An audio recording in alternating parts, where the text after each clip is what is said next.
All right, let's talk about tonight's Strikeman session. This is, for those that don't know, first time watching the videos. The fastest draw in Texas, which, yes, that's the name of the YouTube channel. Am I the fastest draw in Texas? No, not at the moment. Hopefully someday. Yes, I'm in Texas. The Strikeman system is a dry fire laser system. You get a cartridge. It's basically looks similar to a 9mm cartridge. Some call it a bullet, but cartridge. You put it into the gun. This has a laser on the end of it rather than a full metal jacket bullet or projectile, right?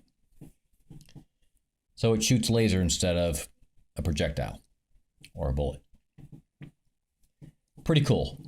Obviously it doesn't have recoil, so that's kind of a pain. Everything's double action, but whatever. You can rack the gun if you want and do some single action shooting, but of course you got to manually rack it. And some guns will automatically engage the slide lock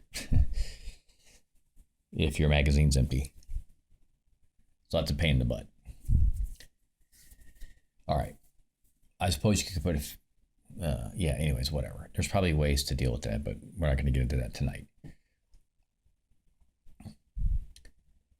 This particular session, if you look at it, I mean, this target's like peppered with lasers all over the place. 2 nights ago, I had a 9.6 average. So if you want to know what that is, that means this is 10 right in here. So 9.6 2 nights ago would be, I was pretty close to hitting 10 almost every time. All right. And then last night I had an 8.6 average. And tonight, this, even though it's not on here, this is a 5.6 average. Man, did I just get worse? How did I go from a 9 to a 8 to a 6? Well, the first night I only shot from 9 feet away or 3 yards with both hands. The second night I shot from 9 feet and 21 feet or 7 yards. And I mixed it up with right hand, 2 hands, right hand, left hand. So obviously when you're shooting all of it through the sights, right? All of it using the sights. In this case, I'm just still using iron sights on the gun. Taurus G3 Toro, if you want to know what pistol I'm shooting. I'm in the middle of getting the optics mounted on there. Got some issues with one of the screws that stuck, whatever. I'm not going to get into that. We'll eventually get it taken care of. So tonight, why the 5.6? What the heck is going on? What happened here? Tonight, I shot what's called point shooting, or one version of point shooting is shooting from the hip. So you're not looking through the sights. You're just pointing the gun out of the holster and pointing the gun from the hip. You're not extending your arm really that far out at all. It's down by your waist, and your it's called point shooting. Shooting from the hip is a version of point shooting. You can also extend your arm out, but not look through the sights and shoot that way too. That's going to be a little more accurate probably. So this is kind of old school Western style shooting from the hip. That's what I did on most of these. There was a few shots in here that were two-handed from both 9 feet and 21 feet. Most of my shooting tonight was from 21 feet. In fact, I think this entire session we're looking at was from 21 feet. The 9-foot session didn't get saved. For some reason it got overwritten, but whatever. So the ones that are in the 10, some of those are two-handed, but some of them actually hit shooting from the hip, 10s. Okay. There were a lot of them like way over here, way up here on top of the ceiling, way down here, over here somewhere, not even anywhere on the target. Because that happens when you're shooting from the hip, especially this is the first time I ever tried this. So I don't have my holster yet, but I was drawing, basically from the hip area, and then getting the gun pointed and working on smooth trigger, trying to be as smooth as I can with trigger. I tried some different with I noticed me shooting one-handed. I'm better if I put my finger further into the trigger guard and cover the trigger deeper into my finger. Two-handed, I tend to shoot more on the pad of my shooting finger, and I'm fine. Okay, because there's more sensitivity there. But one-handed, I'm more accurate if I put my finger further into the trigger guard and use like the second padding on my finger. So that's interesting. I tried both, and I was more accurate one-handed, shooting from the hip, finger more fully in, kind of wrapped through the trigger guard. So you have to experiment to see, where are you better. So I was definitely more accurate that way. Two-handed, I wouldn't do that. I'd shoot more on the pad of my first, on the kind of near the tip of my finger, but more like on the pad there. So once I made that adjustment, I got a little bit more accurate. Sometimes I would shoot and then shoot multiple shots from the hip to try to get a feel for where in three-dimensional space do I need to put this gun to get accurate. And yeah, it's very challenging. Very, very challenging. After about 20 minutes of doing this, near the end of the session, maybe like 15, 18 minutes into the session, I would say probably 40 or 50% of the time when I drew, I could hit the target from the hip. Whereas at the beginning of the session, forget it. I couldn't hit the target at all. I'd be hitting on the ceiling or way left or right or down, and I'd have to move the gun and keep hunting for the target. Then, after 3 or 4 shots, finally hit the target.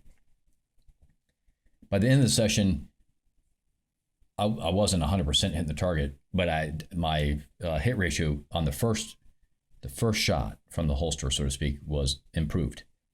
So repetition does make a difference. I noticed I was getting better.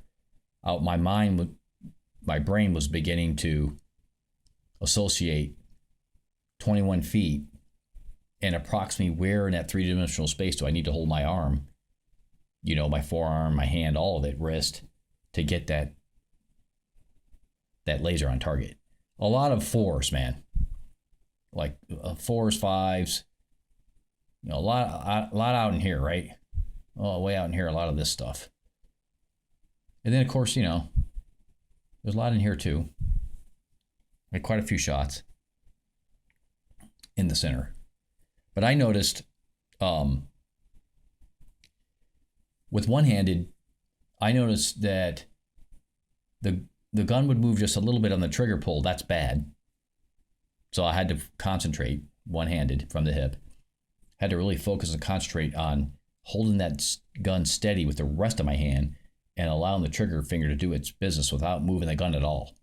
Very hard, one-handed.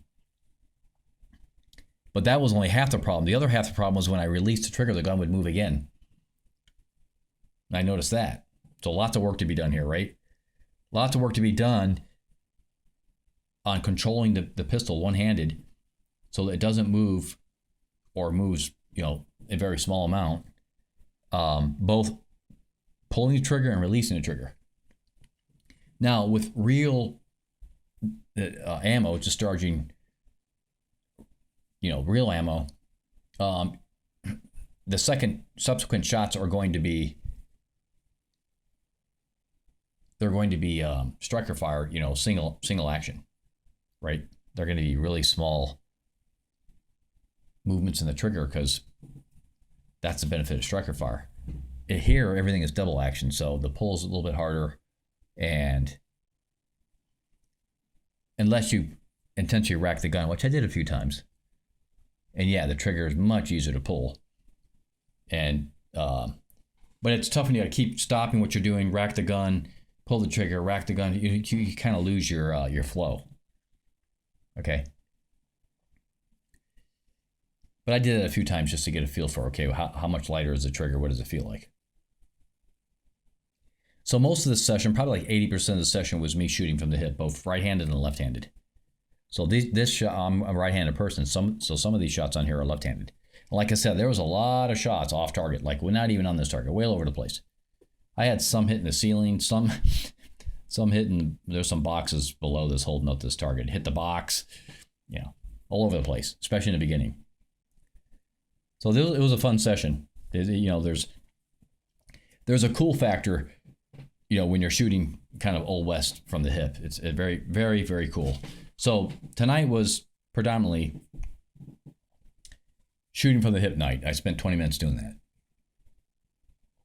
So I have a list sitting right behind this. You can see the light switch over here, right? So you can get a feel for how small this target is. It isn't that big. It looks big here because it's blown up on the blown up picture, but look at the light switch here. So you can tell this thing's only bigger, you know, only like 3 or 4 light switches tall. It's not a very big target, it's small. So for 21 feet, this is not a very big target. But I have 4 different drills that I, not drills necessarily, four different things I focus on. Two-handed shooting, right-handed only shooting, left-handed only shooting. That's all looking through the sights, whether that's iron sights or red dot. And then the last one is shooting from the hip or point shooting. So tonight was just mostly focused on point shooting. And we're just gonna keep rotating. Just keep rotating, keep mixing it up. Just keep improving the skills. So that's it for tonight's video. Just wanted to share that. Pretty cool. Had a lot of fun tonight. Yeah, by the end of the session, my hand was a little tired pulling that double pull trigger, you know, for hundreds of times. But that's okay. You build up your hand strength and just get used to doing it. As soon as I get the red dot mounted on the gun, get this whole stupid mounting plate situation squared away and the screw's still stuck, then I'll probably take some of this practice to the range. I want to keep improving and keep doing both, of course. Dry fire at home, go to the range 2-3 days a week. Dry fire at home every night, 2 to 3 days at the range, and do my thing. I'm going to try to get a camera that's a really small, high-def camera that'll mount on the bill of my cap, my baseball cap. So when I go to the range, I can just have it running, and you guys will have a shooter's eye view of what's happened at the range. That'll be really cool. And then I can upload those videos. And just keep this thing going, and we'll see what my progress is over the next year, yeah? Okay, that's it. Hope you all enjoyed the video. Talk to you real soon again next time.